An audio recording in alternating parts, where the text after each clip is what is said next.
एक बार फिर से स्वागत है आपका ड्यू ड्रॉप लर्निंग पर। मैं हूं अपर्णा। हम परसेंटेज के नेक्स्ट पार्ट यानी कि पार्ट नंबर 2 में चलते हैं।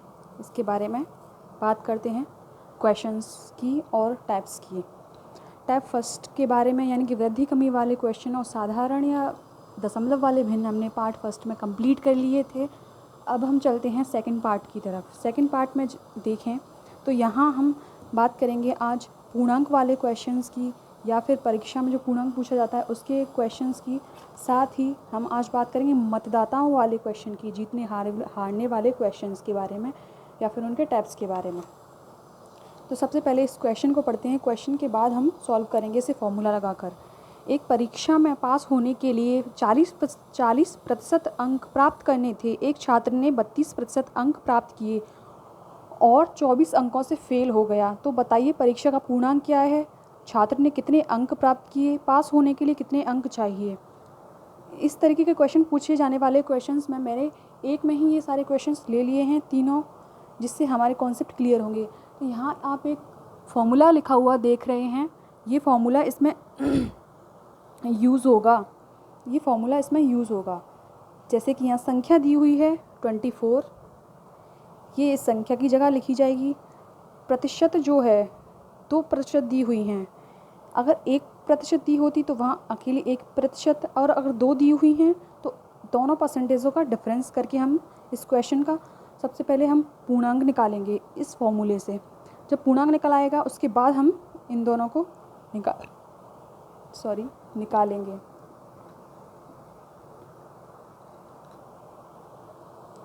तो इस फॉर्मूला में अप्लाई करते हैं। इस जो नंबर हैं उनको रख के 24 × 100 upon 40 minus 32 is equal to 24 × 100 upon 12 से ये 2 बार, यानी कि 40 minus 32 is equal to 12। Obviously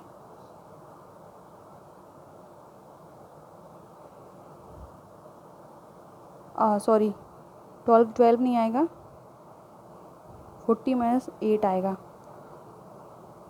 300 का पूर्णांक आ गया। मेरा भी दिमाग कहाँ रहता है। हाँ, 300 का पूर्णांक आ गया। तो इस फॉर्मूले से तो हम पूर्णांक निकालेंगे, लेकिन अब जब हम बात करें कि आगे इसे कैसे सॉल्व करेंगे तो इसे देखते हैं। यहाँ से इसे हटाया जाता है। छात्र ने कितने अंक प्राप्त किए, छात्र ने कितने अंक प्राप्त किए, यह हमें निकालना है। तो इसके लिए जो पूर्णांक दिया हुआ है वो उसमें उसकी परसेंटेज कितनी थी, छात्र ने जितने अंक प्राप्त किए थे तो उसने प्राप्त किए थे 32%। तो ये प्रतिशत में थे, तो पूर्णांक में से इसके मार्क्स निकाल लिए जाएंगे। तो इसके मार्क्स आते हैं 96, सेकंड का आंसर। और थर्ड जो है इसे निकालेंगे कि इसमें पूछा गया है पास होने के लिए कितने अंक चाहिए। तो पास होने के लिए इसमें परसेंटेज लिखा हुआ था 40%। 40% मार्क्स जो है वो प्राप्त करने थे पास करने के लिए। तो 40% को मार्क्स में चेंज करेंगे। 40% को ऐसे चेंज करते हैं, ये पहले बता चुके हैं हम। 120 इसका आंसर होगा कि पास होने के लिए उसे 120 मार्क्स चाहिए थे, लेकिन वो फेल हो गया क्योंकि उसने 96 प्राप्त किए और पूर्णांक था 300 का। इसी तरीके से अगर हम एक और एग्जाम्पल ले लेते हैं जिसमें कि 2% नहीं दी हुई हों। ये फॉर्मूला आप नोट कर लीजिए। संख्या यानी कि नंबर इंटू 100 अपॉन परसेंटेज या परसेंटेज डिफरेंस। ये फॉर्मूला नोट कर लीजिए।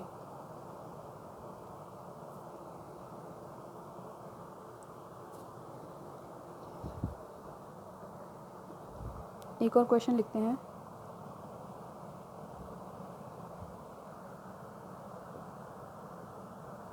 श्वेता को पास होने के लिए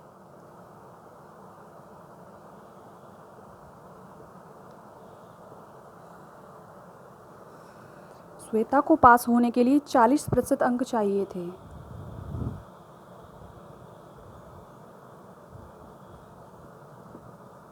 पास होने के लिए 40% अंक चाहिए थे, लेकिन उसने प्राप्त किए, यानी कि उसके प्राप्तांक थे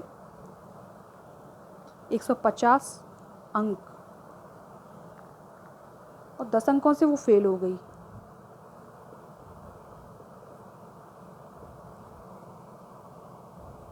दस अंकों से फेल हो गई, तो अब इसने पूछा है कि इसका पूर्णांक क्या होगा। तो पूर्णांक क्या होगा बताइए। तो यहाँ देखिए, श्वेता को पास होने के लिए 40% अंक चाहिए थे, तो एक तरफ 40% अंक चाहिए थे, यानी कि ये पासिंग मार्क्स होते, लेकिन उसने प्राप्त करे 150 और फेल हो गई 10 से। तो यहाँ देखो, ये नंबर्स को हम जोड़ेंगे, क्योंकि इन दोनों को इक्वल करने के लिए देखिए 40% अंक से पास होते, तो अगर हमें इसे पास कराना है तो इन 10 मार्क्स को अगर ये और 10 मार्क्स ले आती तो पास हो जाती, यानी कि ये 40% 160 हो जाते, यानी कि 150 + 10 हो जाते, तो ये पास हो जाती। तो उसके लिए अब वहाँ उस वाले फॉर्मूला की तरफ चलते हैं।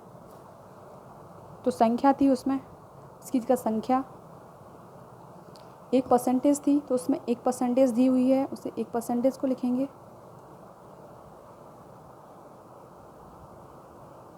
अब इसे डिवाइड करके इसका पूर्णांक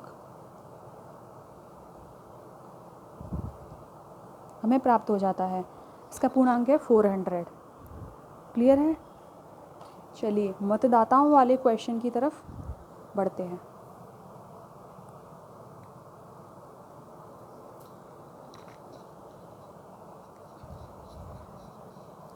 मतदाताओं वाले क्वेश्चन में क्या होगा कि हमेशा 2 उम्मीदवार देगा वो, जिनमें से एक हारेगा, एक जीतेगा,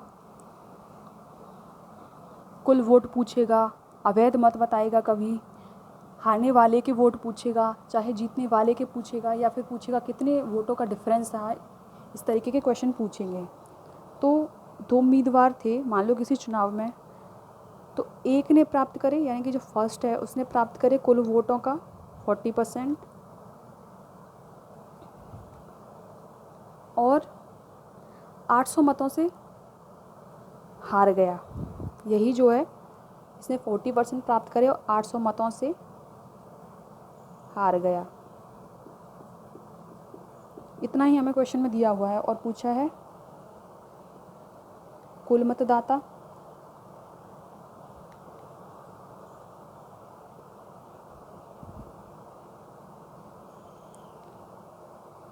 दूसरे नंबर पर पूछा है जीतने वाले के मत,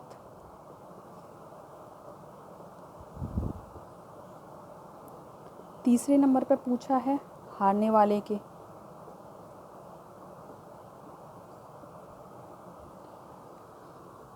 जीतने वाले के पूछे हैं, फिर हारने वाले के पूछे हैं। अब यहाँ देखिए 2 उम्मीदवार दिए हैं। फर्स्ट के बारे में कहा है 40% मत मिले, 800 मतों से हार गया। अब हमें दूसरे के बारे में तो कुछ पता ही नहीं है, तो अब कैसे देखेंगे कि दूसरा कहाँ है, कितने वोट मिले, क्या हुआ। तो देखिए सेकंड वाला, अगर इसे 40% मिले हैं तो बाकी के किसे मिले, 2 ही तो उम्मीदवार थे, तो यानी कि 60% उसे मिले होंगे। हम 100% मान के चलते हैं कि 100% कोई भी काम होता है, तो उसमें से 40% इसका हुआ, यानी 40% वोटिंग इसकी हुई, इससे मिली, तो 60% इससे मिली होगी, ओबियसली बात है ये। तो 60% इससे मिली सेकंड वाले को। तब हम ये देखेंगे कि इसने कहा कि 800 मतों से हार गया, यानी कि हारने और जीतने वाले के बीच में जो डिफरेंस रहा वो 800 मतों का रहा। यही बात है ना। तो अभी वाला जो फॉर्मूला अप्लाई करते हैं उससे कुल मतदाताओं की संख्या निकालेंगे। संख्या है 800 × 100 upon 60 - 40 is equal to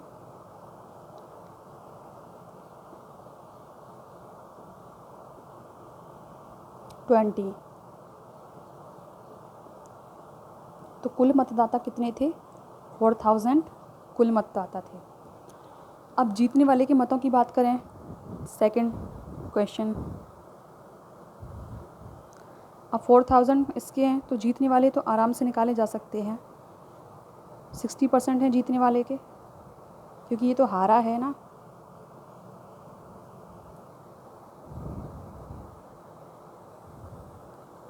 to 400 जीतने वाले के हैं। और तीसरे वाले के निकालने के लिए 1 मिनट, ये कवर नहीं हो रहा, दोबारा लिखते हैं इसको, इसे हटाते हैं। कुल मतदाता 4000 आए, तो जीतने वाले के 4000 इंटू 60/100 इज इक्वल टू 2400। अब हारने वाले निकालने के लिए चाहे तो 40% निकालो इसका 4000 का, या फिर सीधे भी निकाल सकते हैं कि जब 2400 इसके हैं तो 4000 में से जो बचे हुए वोट हैं जो कि 1600 हैं, 4000 माइनस 2400 इज़ इक्वल टू 1600। ये हारने वाले के वोट हो गए। तो इस क्वेश्चन में अच्छे से क्लियर हो गया होगा कि किसने कितने मत प्राप्त किए, उस तरीके की चीज़ें। अब नेक्स्ट टाइप पे चलते हैं, टाइप थर्ड।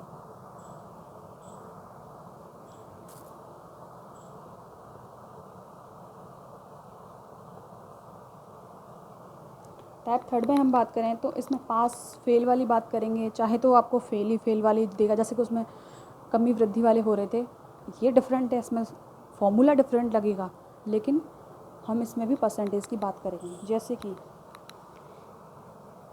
एक जो परीक्षा हुई, इसमें हिंदी में मान लो 40% छात्र फेल हुए, 40% छात्र फेल हुए, और इंग्लिश में हुए 30% छात्र फेल। यहाँ इन चीज़ों पे ध्यान देना है कि यहाँ फेल फेल पास पास क्या लिखा हुआ है उसके अकॉर्डिंग। और हिंदी और इंग्लिश दोनों में फेल हुए 10% फेल। तो इसके लिए एक फॉर्मूला अप्लाई होता है, x + y - z। ये x, ये y, ये z, तो इन दोनों को जोड़ेंगे 40 + 30, क्योंकि हमें इसमें क्वेश्चन में पूछा है कि कितने प्रतिशत छात्र फेल हुए।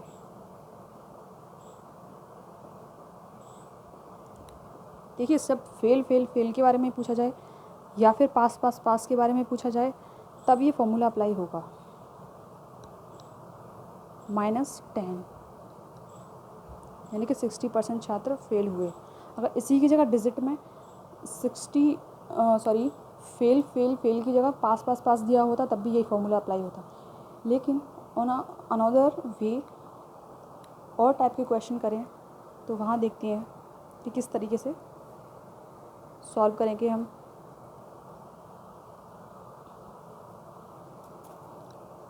एक क्वेश्चन है कि मान लो मैथ में 70% छात्र पास होते हैं,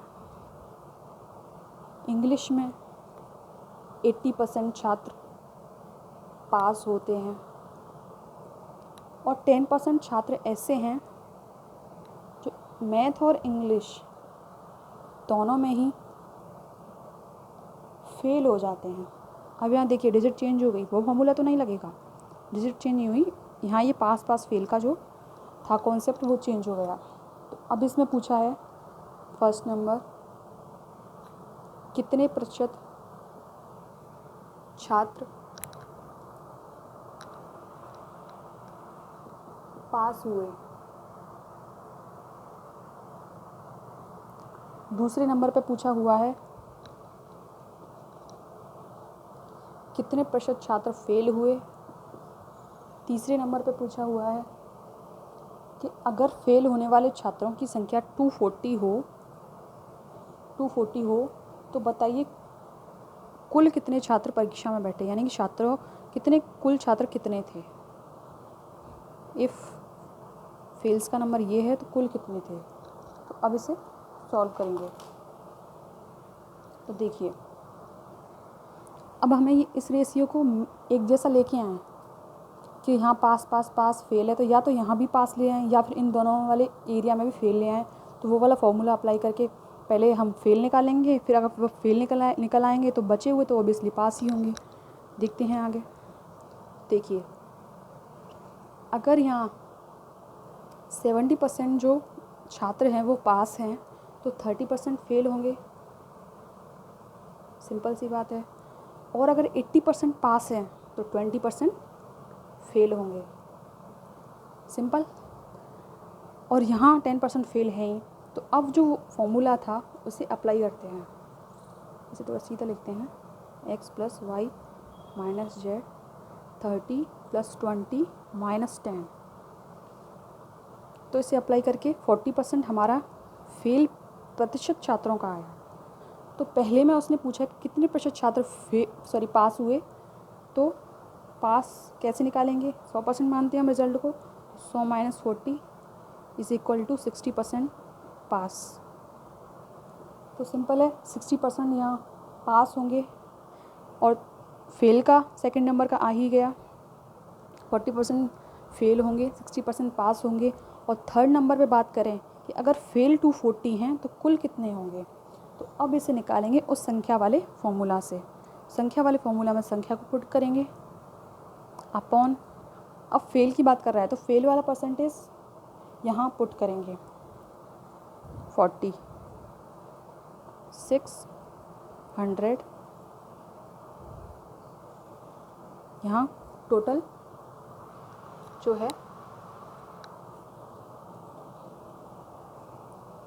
वो कुल इसका है कि कुल छात्र कितने थे परीक्षा में, कुल छात्र कितने बैठे, तो 600 छात्र परीक्षा में बैठे।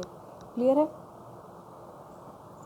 अब नेक्स्ट टाइप 4 की तरफ चलते हैं। ये एक्सरसाइज कंप्लीट होने के बाद इसके बंच ऑफ क्वेश्चंस करेंगे, बेहतर क्वेश्चन करेंगे कि किस तरीके के क्वेश्चन पूछे जाते हैं। चाहे जितने भी कठिन से कठिन क्वेश्चन हो, हमारा एग्जाम में क्वेश्चन गलत नहीं होगा, सारे क्वेश्चंस को अच्छे से देखेंगे। नेक्स्ट की बात करें कि अब जनसंख्या वाले क्वेश्चंस को कैसे करते हैं। जनसंख्या या किसी वस्तु का मूल्य पूछा हो, जैसे कि बाद या पहले का मूल्य, जैसे कि ये वस्तु खरीदी तो इसके मूल्य में इतनी वृद्धि हुई, इतने वर्ष बाद इसका मूल्य क्या होगा, या इतने वर्ष पहले इसका मूल्य क्या होगा, क्या था, इस तरीके के क्वेश्चन। जैसे कि जनसंख्या अब इतनी हो गई, अब जनसंख्या इतनी हो जाएगी तो इसका कितने वर्षों बाद इतनी हो जाएगी, कितनी हो जाएगी, और इतने वर्षों पहले कितनी थी, इस तरीके के क्वेश्चन। जैसे कि क्वेश्चन है,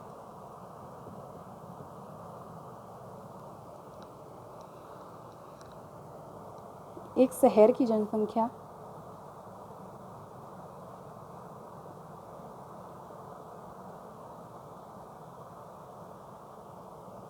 10,000 है और पर ईयर ये 5% इंक्रीज़ हो जाती है, 5% पर ईयर इंक्रीज़ होती है, तो 2 वर्ष बाद कितनी होगी ये, क्योंकि हर साल जो बढ़ रही है तो 2 वर्ष बाद कितनी होगी। इसी में ये पूछ लेता कि 2 वर्ष पहले कितनी होगी, तो इस तरीके आगे बात करते हैं। तो देखिए, इसके लिए हमें सिंपली कुछ नहीं करना, सीधे 10,000 लिखना है। अगर ये इंक्रीज़ पूछ रहा है, इंक्रीज़ से पहले हम यहाँ जाएंगे बाद और पहले दिया होगा तब क्या करेंगे, बाद दिया होगा तब क्या करेंगे। बात करते हैं कि अगर बाद दिया हुआ है तो हम 100 को नीचे लिखेंगे, और कितनी बार लिखेंगे, यहाँ 2 दिया हुआ है, 2 बार 100 नीचे लिखेंगे, और 5% बढ़ रही है यानी कि 105 ये भी 2 बार ही लिखेंगे। तो इससे आ जाएगा हमारा बाद वाला रिजल्ट। अगर इसी की जगह हमें पहले पूछा होता तो हम उल्टा लिखते, हम लिखते 100/105, 100/105। यानी कि अगर पहले का पूछा हो तो जो 100 है वो ऊपर लिखेंगे, और बाद का पूछा हो तो 100 नीचे लिखेंगे। और इसे सॉल्व करने के बाद हमारा आंसर आता है 105 का स्क्वायर करेंगे, 5 × 5 25, 10 × 11 110, इसका आंसर आता है।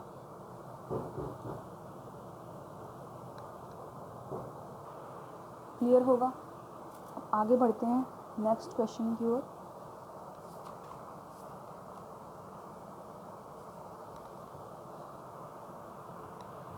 इसी तरीके से एक पहले वाला क्वेश्चन सॉल्व करते हैं।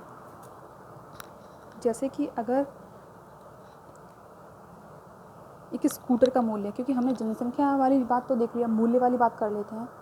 जैसे कि स्कूटर का मूल्य 5120 है पर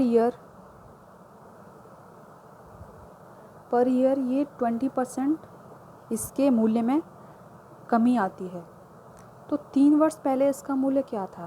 पहले, पॉइंट टू बी नोटेड, पहले सॉल्व करेंगे। सिंपली कुछ नहीं करना, बस पहले बात को देखना है। इनटू डिक्रीजमेंट है और ईयर कितनी है? 3 बार लिखेंगे। 100/80, 100/80 एंड 100/80। तो इसका आंसर आएगा 1 लाख। आप इसे सॉल्व करके देख सकते हैं, जैसे कि यहाँ भी हम काट के देखें इसको। ये 8 का जो क्यूब है वो 512 होता है, तो फिर यहाँ से ये 1 लाख इसका आंसर आ जाएगा।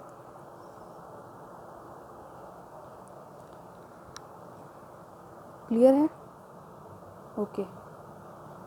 तो आज हमने बात करी पास फेल वाले क्वेश्चंस की, मतदाता वाले क्वेश्चन की, जनसंख्या वाले क्वेश्चन की एंड मूल्य वाले क्वेश्चन की। ये हम आज बात कर चुके हैं इन क्वेश्चंस पे आज के वीडियो में। नेक्स्ट वीडियो में हम और जो भी टैब बचते हैं उन पे बात करेंगे, और जो भी क्वेश्चन बचे हुए हैं और प्रैक्टिस करेंगे ज़्यादा से ज़्यादा कि परसेंटेज वाले टॉपिक में से फुल मार्क्स हम गेन कर सकें।